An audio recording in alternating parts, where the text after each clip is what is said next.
You may not know it yet, but your life is about to change.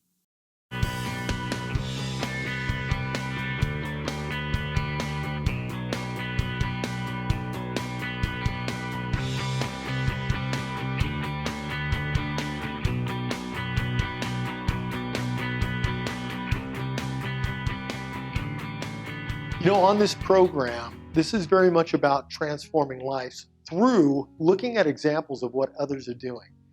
You know, it's amazing how much we can actually do when we allow ourselves to become part of the destiny that I think that we're all meant to have, and that is to better this world, to make it a better place when we leave than when we came.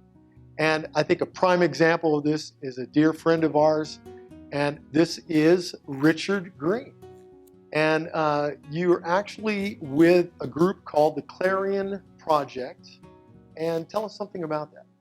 Sure. Well, in 2006, myself and Raphael Shore started this group called the Clarion Project. I am now I'm a co-founder and executive director of the Clarion Project. And what I like to tell people is that what we really want to do with our organization is to challenge extremism and promote dialogue. There are so many people out there who are confused about the true nature of the threat of radical Islam. And what we need to do is we need to give a real understanding of what is the danger and what is not the danger. And we have to do it in a very reasonable way. And that's what we've been trying to do in the past few years. Yeah, it's been just about 10 years now that you've been working on this. Are you seeing progress? Are people beginning to open up their eyes to some of the problems that come into different countries and nations because of the radicalness of what Islam can be at times? Listen, there's been a lot of progress. When you're talking about jihad in general, we have to realize a few things. Number one is the true nature of the threat. There are 1.6 million Muslims in the world. I think it'd be a mistake to judge all those Muslims as radical. I agree. Now, only about 20% of Muslims are able to read classic Arabic. The other 20% really get taught by their imam what the belief system is. And their imam, if I was comparing it to Christianity or Judaism, would be either like the rabbi or the pastor. That's right, the spiritual leader of their congregation. So I think we have an obligation and opportunity to really focus on those imams and those spiritual leaders that they don't have a radical version of the text. I don't want to say that. I'll have to cut that out. I think we need to focus on the imams that have a more moderate version of the text. And they're out there. And one of the things we do at Clarion Project is we really try to enable as many moderate Muslims as possible and give them a forum to speak. We have about 160,000 members of our subscribers to our website. We have millions of viewers every year. As well to that, we make feature-length films. So our most well-known film might be Obsession, Radical Islam's War Against the West. That film was extremely successful from our viewpoint. There was a Fox News special that aired 5 times, actually aired 12 times. 5 times was prime time. That was back in 2006. And it was #1 rated each of those 5 times, the first 5 times in prime time, that it was rated shown. Because of popularity, how many people saw this? That's right. We had over 1 million people basically on each time see the special of the film. And then we kept on having success after success. As a matter of fact, the interesting story I'll share with you. So it's myself and my partner, and in Clarion was to become Clarion Project. So we're before. talking only a couple of guys working on this because you see the immense need for this to be out there. Yeah. Really, we saw after 9/11, we saw that it was interesting. I think most of us in the post 9/11 world, right after 9/11, figured that America was really going to change, and they were going to and the average American was going to understand what was going on in the geopolitical world. But what we found was a real lack of education. And as a result of the lack of education, a lot of people went back to sleep. And that moment in which we really could have understood the real nature of the threat was wasted. It was all but wasted. We feel very strongly that education, in a vacuum of education, there are no answers. When there is education, there are answers. Mm-hmm. And that's really what we're trying to do. So when we launched Obsession, actually before we launched Obsession, we had won a film festival called Liberty Film Festival. Shortly after that, we're talking days, someone pirated the film and put it on Google Video. Google Video is now YouTube. Yes, and I think now in retrospect, I believe that's where I first saw it. Isn't that funny? I think so. Isn't that funny? So it made it to number 4 on Google Video inside of a few days. And we really didn't know what to do because on one hand, it was accomplishing its goals. People were seeing the film. People were being educated. On the other hand, we thought we had an opportunity to do something even bigger. So what we decided to do was take the film off of Google Video, now YouTube, and to put a 12-minute version of the film on there so people can still get educated and then continue the process of distribution.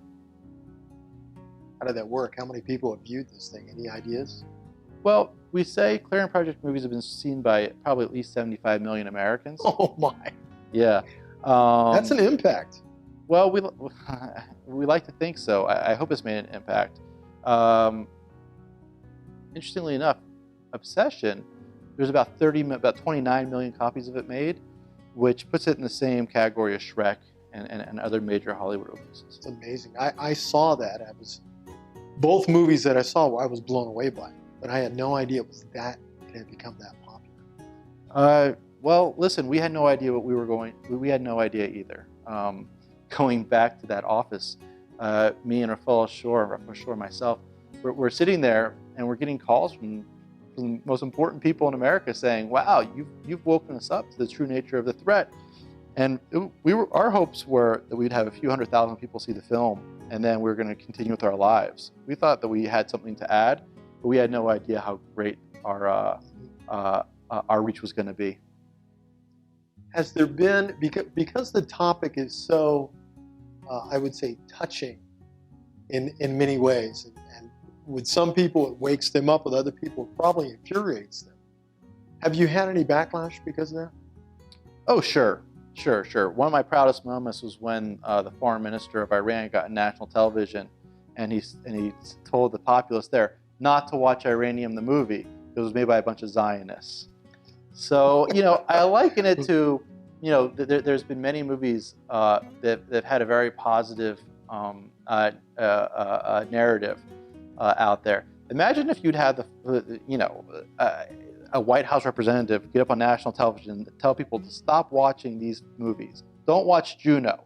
Don't watch these films. Right. That would be, so it was a very, very proud moment in our lives when that happened. I like to judge myself based on sometimes the enemies I make, and thank God we've made some very powerful enemies. Yes. Yeah. Well, it says something about the theme within the movie itself.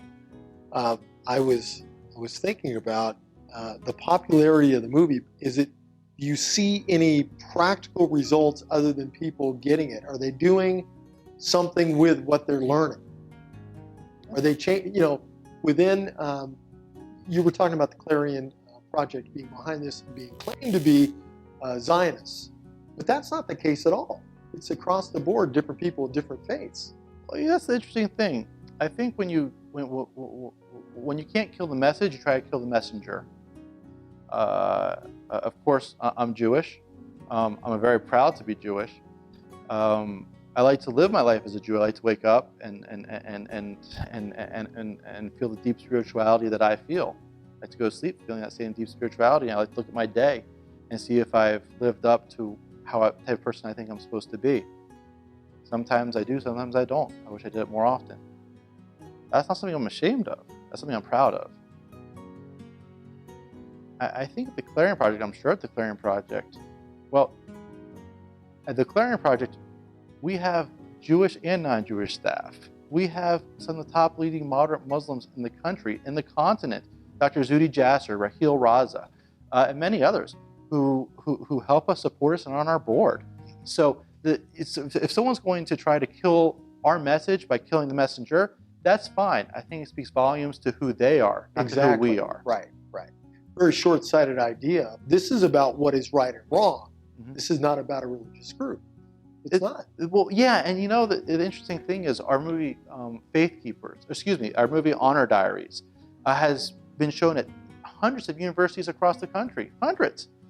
There have been a few universities that have tried to shut it down, student groups who have tried to shut it down.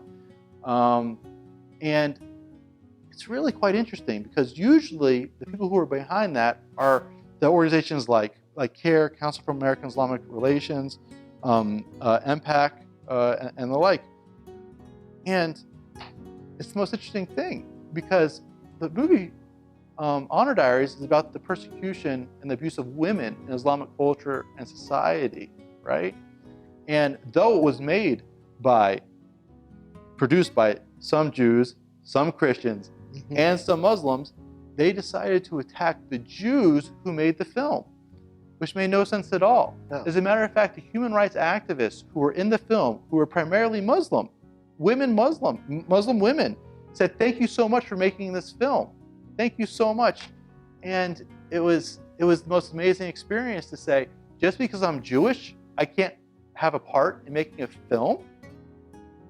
I don't understand that. And it really begs the question, are you trying to shut down the message? Right. Or are you trying to shut down, what are you trying to do? Right. If you're trying to shut down the message by attacking the messenger, good luck. Right. But the truth is, the fact is, that Honor Diaries was chosen on Netflix and iTunes as one of the best documentaries of the year.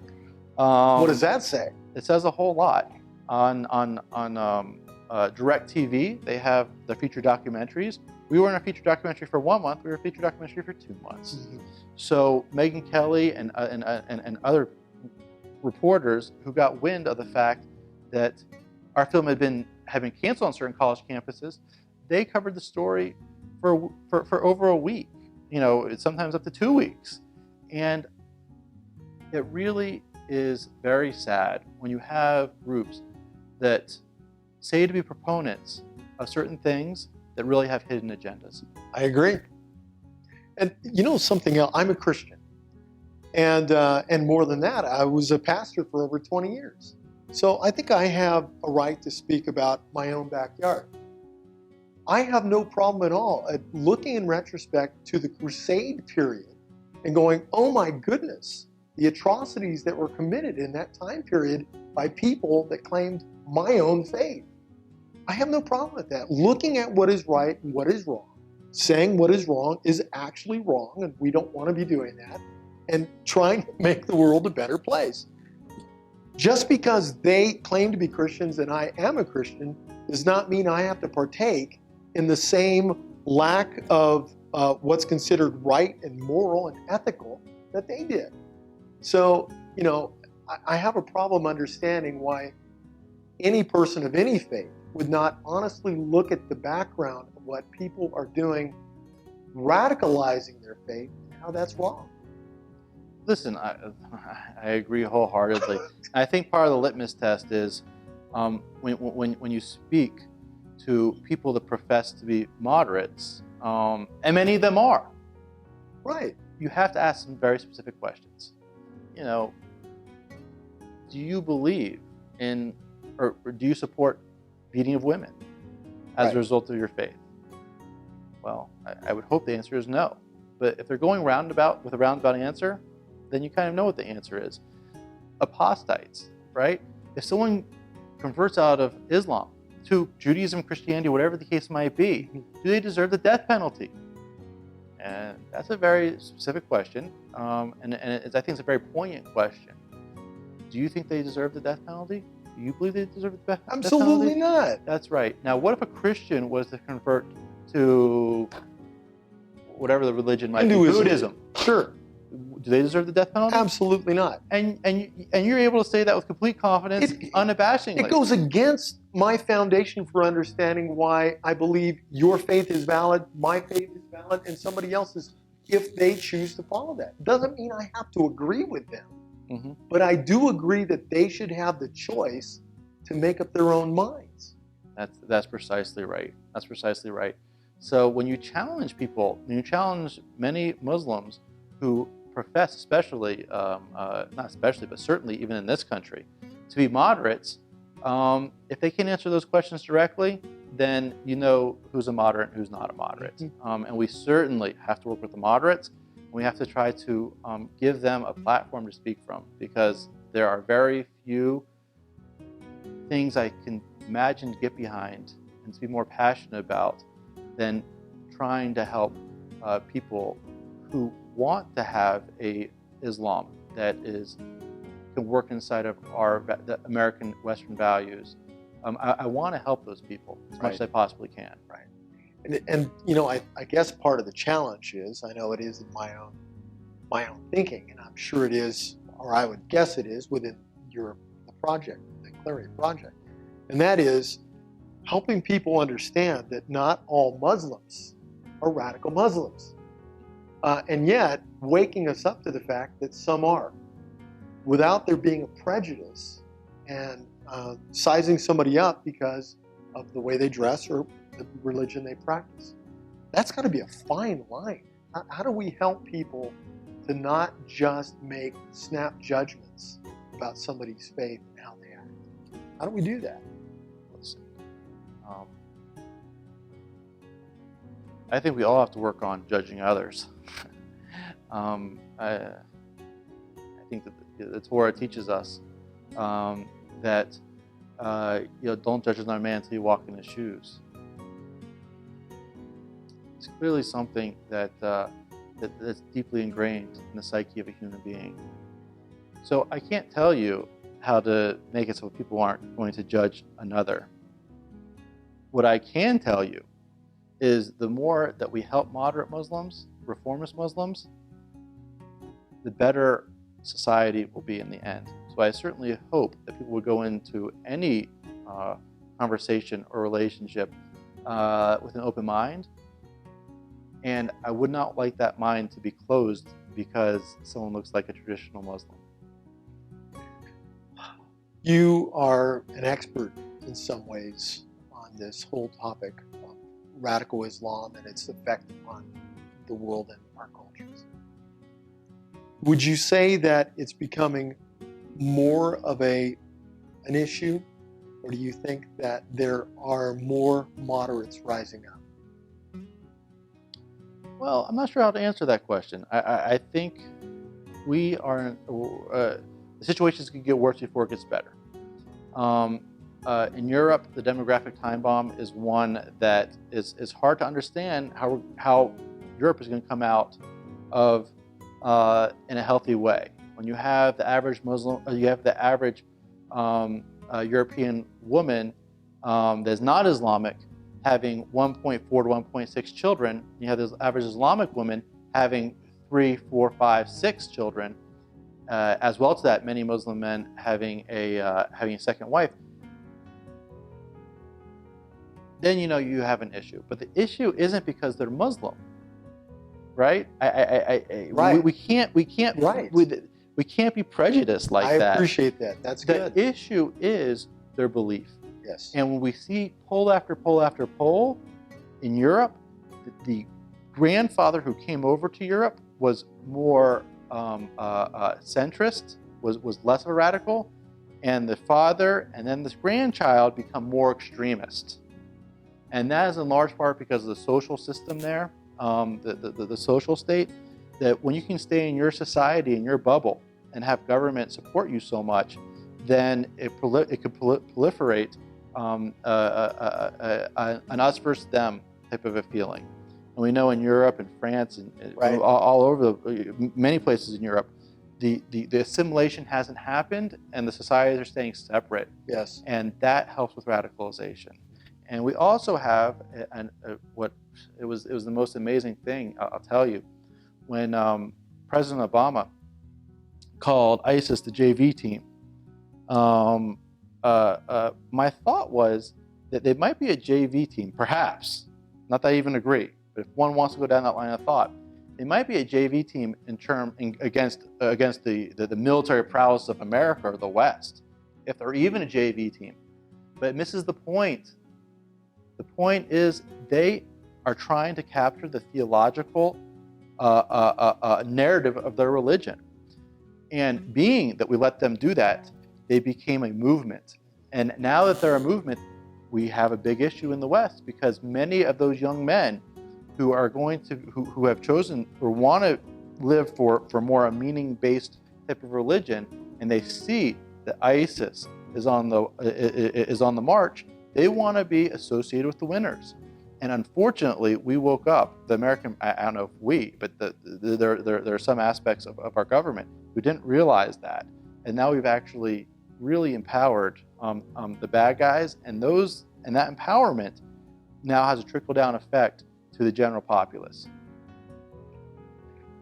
What has changed, in your opinion? America, as far as I can tell, has always had a percentage of Muslims. Israel certainly has a large percentage of Muslims living peaceable side by side, both recognizing the civil laws. What has changed? Is it something that's taken place primarily in the Middle East that is now affecting the Western world? What has happened? Something has changed. Well, we have to understand that when it comes to the Muslim Brotherhood and what I like to call stealth jihad in America, I don't know how much has changed. This is a plan in terms of trying to infiltrate the government and the military, the law enforcement, the prison system, the college campuses, that they've been, it's been a very long plan that they've been doing. And that's initiated by radical Islam. By the Muslim Brotherhood specifically. And Muslim Brotherhood is, in my opinion, a terrorist group. As a matter of fact, you're asking about a very interesting piece of information. According to the State Department, Hamas is a foreign terrorist organization. Now, Hamas is Muslim Brotherhood. However, the Muslim Brotherhood is not considered a foreign terrorist organization. Now, if you can square that circle, you're a much smarter man than I am. I was thinking through it, but I haven't figured it out. So. Well, is it in fact Islamic, or is it just a terrorist group? Oh, we have to understand there's many types of Islam, right? It's a deep and sophisticated religion, belief system. One can definitely easily read the Quran in a way that will preclude the ability for Islam in the West to live together. We have to understand that's a reality. In other words, they wouldn't be able to live underneath our laws. Certainly not. If Sharia law, meaning that's their law system, supersedes our laws, then it's very difficult. You know, one's man-made, and one, from their viewpoint, is God-made. So which are you going to follow? The man-made law or the one handed down by God? That's one of the lines of that one can also of figuring out who's a radical and who's not a radical. You speak to Dr. Zuhdi Jasser. You talk to Raheel Raza. These are moderate Muslims in the West, and many, many others. You talk to them about Sharia law, and they have a very different viewpoint. They have a very different viewpoint. Some parts of it are divine, other parts of it aren't divine, whatever the case might be, but it can be read according to them in a way that the West and Islam can live together quite easily. The question is, which narrative is going to win? This interview show is very much about helping to make the world a better place through the examples of people who are willing to do something about the current state of things and change it, make it better. I see your part in this Clarion project as that very thing. What's next on the horizon? What do you see as a positive thing that your group is doing to change this world? What are you doing? Well, there's a number of things. Number one, our next feature-length documentary is called Faith Keepers. It's about the persecution, really genocide, of Christians in the Middle East. It's the most amazing thing that so many Christians, and I assume many of the Christians who are watching right now, care so deeply about the Jewish state, the real Christian Zionists. But for some reason, the Christian community has been very slow on understanding their own brothers and sisters are being killed en masse in the Middle East. And those who are killed sometimes wish they were, because their fate's even worse. We're talking about sex slavery. We're talking about torture, rape, the atrocities that we shouldn't have to think about in our society. Now, this is happening to your own brothers and sisters. And I challenge you, and I challenge everyone watching this, to watch our film Faith Keepers and to get active to help your own brethren. That is a good challenge. I want to take a moment now to let them see the clip from Faith Keepers. So we're going to go, I'll take a look and we'll come right back. The current status of Christians and other non-Muslim minorities throughout the Middle East is the worst it's been in centuries. 21 people were killed when a powerful bomb exploded in front of a Coptic Christian church. Muslim mobs began attacking Christian churches. They are targeting churches, temples, cultural, historical sites.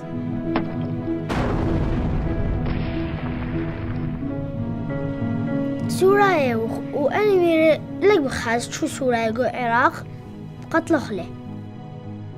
يعني بغضوني بالقوة واغتصبوني، وتقريبا 4 أيام 5 أيام رجعت للبيت. هو كان بسيارته راجع من شغله، لزموا ايده ورجله ورايدوا يقطعوا راسه.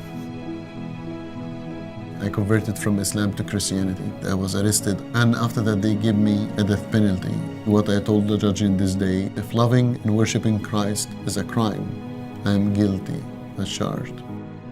The Christians of Iraq and Syria who fled ISIS narrowly escaped a genocidal campaign of mass murder, of crucifixions, and of beheadings. Now we are here in Kawa Center for youth. We have here 186 caravan, 260 families here. What is taking place in the Middle East, particularly in Iraq, is genocide. They call this ethnic cleansing. This is the real word. The administration is failing, the Congress is failing, and quite frankly, with all due respect, the church is failing. In response to persecution, I always want to tell people to pray. Stop, pray. Be burdened for your brother and sister, but get involved in the fight and help. And doesn't matter how small is your voice, you can make a difference, even if you are just one person.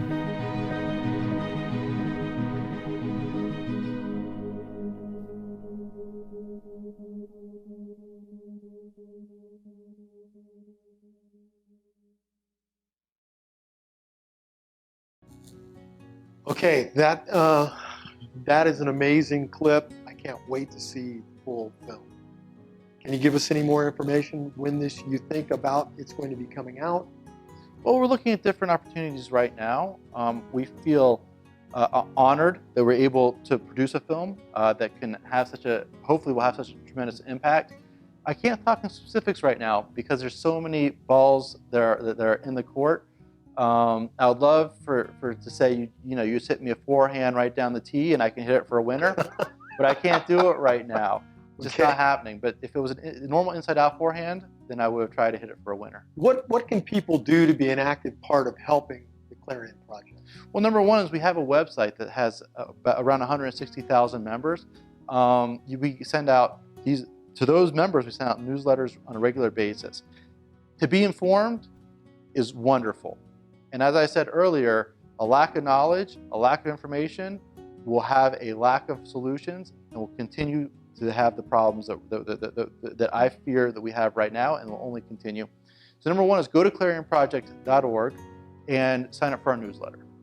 Number two is you can support us. I've been lamenting with some of my friends recently that I think if the Christian community would know that we were doing this film, Faith Keepers, that they would want to be a part of it, and they would want to be supportive, and they would want to be supportive of their own brethren in the Middle East. So I hope when you go to our website, Clarion Project, and you sign up, we will then be able to stay in contact with you and show you exactly how we think the best and most effective ways to help are. I love it. Richard, thanks. Thanks for helping change the world. It's going to take all of us being courageous. We can do this. We can change the world and make it a better place the way we found it. God bless you. We'll see you next time.